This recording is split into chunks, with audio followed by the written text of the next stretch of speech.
भारत में corona virus के नए मामले भले ही 3 लाख के बेंचमार्क से नीचे आ गए हों, मगर खतरा अभी भी बरकरार है। देश में कोरोना के नए केसों में बीते कुछ दिनों में गिरावट देखी जा रही है, मगर मौत के आंकड़े टेंशन पैदा कर रहे हैं, क्योंकि जब कोरोना पीक पर था तब भी मौत के मामले इतने सामने नहीं आ रहे थे, लेकिन अब तो भारत ने सारे रिकॉर्ड तोड़ दिए। अब तक एक दिन में कोरोना से सबसे ज्यादा मौत अमेरिका में हुई थी, लेकिन अब भारत ने इस रिकॉर्ड को भी तोड़ दिया है। स्वास्थ्य मंत्रालय की ओर से जारी ताजा आंकड़ों के अनुसार पिछले 24 घंटे में 2,67,334 नए केस दर्ज किए गए। वहीं 3,89,851 लोग कोरोना वायरस को मात देकर ठीक भी हुए हैं, जबकि 4,529 संक्रमितों की जान चली गई। इससे पहले दुनिया में कोरोना से सबसे ज्यादा 4,468 मरीजों की मौत अमेरिका में 12 जनवरी को हुई थी। आंकड़ों के मुताबिक 11 राज्यों में कोरोना के कारण 100 से ज्यादा लोगों ने अपनी जान गंवाई है। हालांकि कोरोना वायरस की दूसरी लहर में अब उन राज्यों में कोविड-19 के नए मामलों में कमी आई है जहां अब तक रिकॉर्ड मामले सामने आ रहे थे।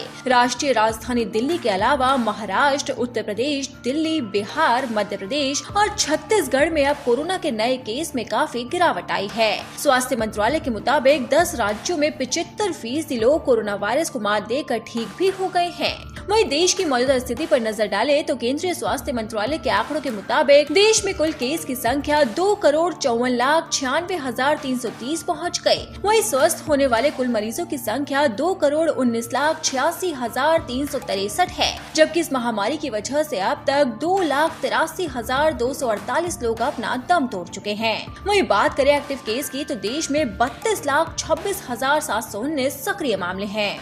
वहीं विश्व स्वास्थ्य संगठन ने कहा है कि भारत में पिछले एक हफ्ते में कोविड-19 के नए मामलों में 13% की गिरावट देखी गई, लेकिन फिर भी संक्रमण के नए मामले दुनिया भर में सबसे ज्यादा भारत में ही है और अब तो बच्चों पर भी कोरोना वायरस का खतरा मंडराने लगा है। नीति आयोग के सदस्य डॉक्टर वी.के. पॉल ने कहा है कि बच्चों में कोरोना का संक्रमण भी बड़ों की तरह रहता है। करीब 20 से 22% तक बच्चों में संक्रमण का खतरा है, जिसे ICMR भी एक अध्ययन में पुष्टि कर चुका है। हालांकि सरकार ने कहा है कि 2 से 18 साल के बच्चों पर कोरोना वायरस रोधी कोवैक्सीन के असर का ट्रायल 10 से 12 दिनों में शुरू होगा। नीति आयोग के सदस्य वी.के. पॉल ने कहा है कि कोवैक्सीन को 2 से 18 साल के आयु वर्ग के लिए फेज 2 और 3 के क्लिनिकल ट्रायल के लिए भारत के ड्रग कंट्रोलर जर्नल ने स्वीकृति दे दी है। इस हरी झंडी के बाद लोगों ने राहत की सांस ली है।